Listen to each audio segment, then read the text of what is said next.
feeling very negative right now.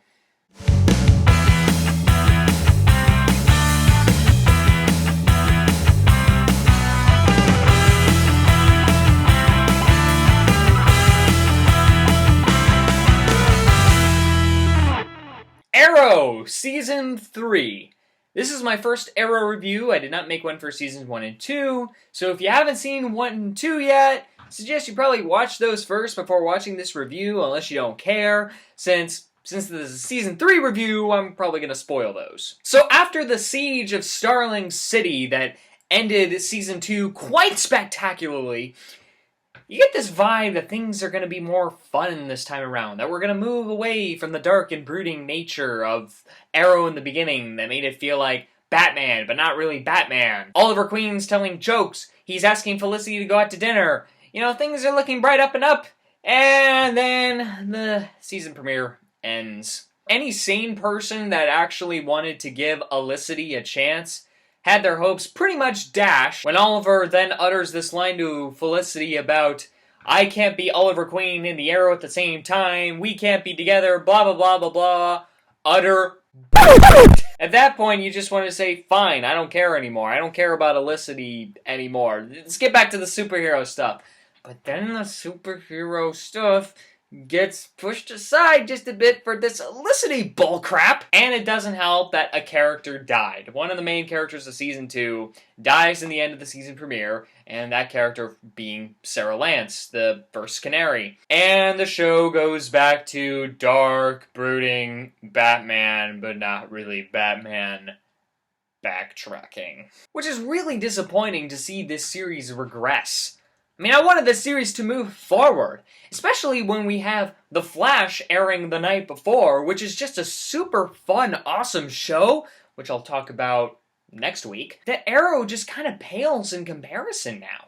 The pacing starts getting off, the story and character development is not very good, the flashbacks aren't that great. In the first 2 seasons, the flashbacks were very much an integral part of the story, and they made sense, because, you know, he was on the island, and he was doing stuff on the island, he was learning survival stuff, and now, this season, these flashbacks, he's off the island, and he's in Hong Kong, he's doing stuff for Amanda Waller that he doesn't really want to do, he's making a couple friends along the way, and somehow it just doesn't have the same excitement the way the island flashbacks, you know, with Slade Wilson going cuckoo, felt.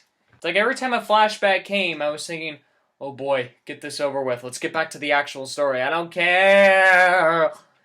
Even though they tied into the plot in the end, like they always do, I didn't care as much this time. This is the season Ra's al Ghul gets introduced, or some version of him anyway. Pretty much the series is like, if you've seen Batman Begins, you know what this character's like. And then as a result, Ra's al Ghul comes off kind of half-assed. And he has a very convoluted plot that's supposed to drive the season, but it's just not anywhere close as awesome as Slade Wilson's plot in Season 2, which made for a really bad season finale. The season finale of this show was pretty disappointed. I watched it last night, and I remember thinking, not good. Oh, this is good. No, wait, never mind, it's not good anymore. And then the last scene happens, and I just want to do this. See, Season 1 of Arrow wasn't all that great, but it had a pretty awesome season finale. Season 2 was awesome, and that season finale measured up on par. I mean, that was a 3-part siege. That siege of Starling City went on for 3 episodes, and there was so much going on. That's what you call epic. And then we have this. Yeah. Alright, I'm going to start going through each of the characters' developments one by one, because there's something good in there. Oliver Queen becomes less fun as the series goes on. You think he's going to be fun, but he's not. He's just going back to being dark and brooding. So, whatever. Katie Cassidy's character, Laurel Lance, is a bit annoying in the beginning of the season in that she is grieving her sister's death a lot. She's sad. She hides it from her dad, which she does that at first because her dad has a heart condition, But that excuse gets old really quickly. We wait like 10 weeks before she finally comes clean. He gets all pissed. And we can't really blame him because she kept that from him so long. But she soon becomes a full-fledged member of the show. She actually is given stuff to do when she dons a costume and becomes the Black Canary. Even better, she actually gets the canary cry. Not in the natural, she actually screams, but she needs a special necklace to do that, which is established on an episode of The Flash, which makes sense in that Cisco makes the device for her. John Diggle has a child with Lila. They have a baby together, and they eventually get remarried. It's not a big part of the show, but it's cute, it's nice. Roy Harper gets the red costume finally and becomes Arsenal. That's his name. They don't call him Speedy, they don't call him Red Arrow. He becomes Arsenal.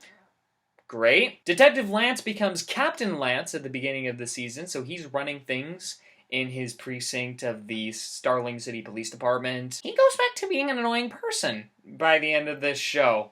Just this irritable cop that's just angry and pissed all the time. I mean, the beginning of the season, he becomes an ally of the Arrow, but then they have a falling out for BS reasons. Just so... It's backtracking. Felicity Smoak gets really bad treatment this season. Because of the way the writing fumbled around with the Olicity, will there, won't they stuff, her character gets reduced from just being this really witty, insightful character that handles the computer stuff, kind of like the Oracle, to just being like really whiny and always questioning Oliver's decisions about self-sacrifice or whatever, and it gets old pretty quickly. Now, I know other people on social media are asking for her character to be killed off. I don't want her to be killed off. I just want her to be moved to a different show because I don't think she fits with this show anymore. I know this because episodes in which she appears on The Flash, it's like she's all of a sudden a full-on cast member. She fits in so well in the world of Central City, the lighthearted world. I mean, she even makes a joke in one episode of The Flash where she says, I thought Central City was supposed to be the fun one. Things seem to be looking good for her character at first when Ray Palmer becomes a special guest star in this show, played by Brandon Routh, who we know from the disappointing but he was good Superman movie, Superman Returns. So it's nice to see him back in a DC thing, and I actually really like him on this show. He's very intelligent. He's charming in that adorable kind of way. And of course, he becomes a superhero in this show. He becomes the Atom. No, not this Atom. At least not yet. More like Iron Man. Yeah, the Atom comes off like an Iron Man ripoff in this show. And I can kind of understand that because it's probably a lot of effects money to go into that. But once you get past that, the Atom is a cool character to have around. I mean, he does some cool stuff, and it's amazing to see the visual effects stuff that they do with him on this show. I mean, they're not as crisp and clear like the way the Avengers movies are, but for the limitations of television, it's executed very well. The downside to Ray Palmer's character is that he's added into a love triangle between Oliver and Felicity. And for a while, midway through the season, he and Felicity get together, and I was rooting for that to be stationary. Kind of like a Team Jacob fangirl. I was really rooting for that to work because those two characters worked so well together. They played off of each other well. But then, the series realizes they're pissing off Tumblr fangirls, so they turn this into a love triangle, and they try to ship Felicity again. It's just a load of crap, is what it is, and it comes off messy. And our last main cast member is John Barrowman, who plays Malcolm Merlyn, who gets promoted as a main cast member this season. Now, Malcolm, he's always been a bad apple on this show, and he still is. However, it's like the show's trying to figure out excuses for him to stay on the show. Like, he's all of a sudden important. That's why they can't kill him or be rid of him. He's important because he has information and stuff. And I'm really starting to get ticked off by it. He might be the one character that has the best send-off in that by the end of the season, I think he's going to become a full-fledged bad guy again, and then he's going to be an enemy, and we're not going to have to sympathize with him anymore. And don't forget, there's also Thea Queen, Oliver's now revealed to be half-sister. In the beginning of this season, Thea hangs out with Malcolm, her biological father, to get trained and get skills, which is a plus for her character because it means that she'll have more to do as the show goes on. She could actually dress up and become one of the heroes on this show, so that's great. However, it gets a little annoying at first when she's sympathizing and siding with her biological father, even though he's a bad apple, and we know it's really bad for her, until Oliver eventually owns up to his own not lying to Thea thing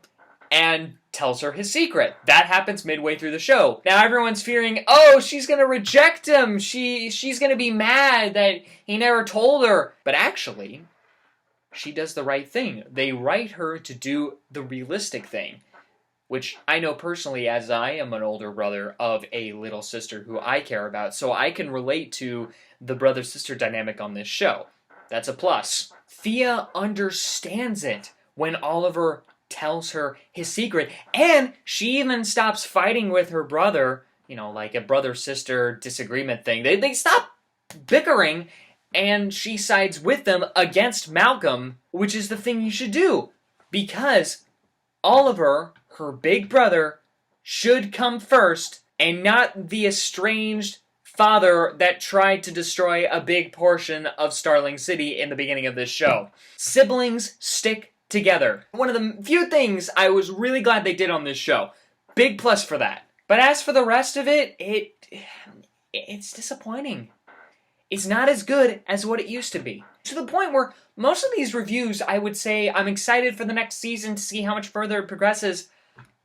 Not so much for this show. The way this season ends doesn't get me excited for next season. It makes me feel like the show's gonna suck from now on. I think I'll probably still watch season 4, but if it doesn't get better, if they don't fix the problems, I might stop. I did the same thing with Glee. I think one of the reasons the show went wrong was Marc Guggenheim, one of the executive producers and, of course, the co-developer of the show, took over most of the creative stuff since Greg Berlanti and Andrew Kreisberg, while they were also still executive producers for the show, they, of course, were busy in developing Flash, as well as developing the other DC Comics projects that they're working on, plus that one show with Jamie Alexander that Greg Berlanti's on. So, Marc Guggenheim's been the one running the show here, literally. And Marc Guggenheim's been known to really be responsive to social media, Tumblr, and stuff like that. I think he caved into the shipping. He let that get in the way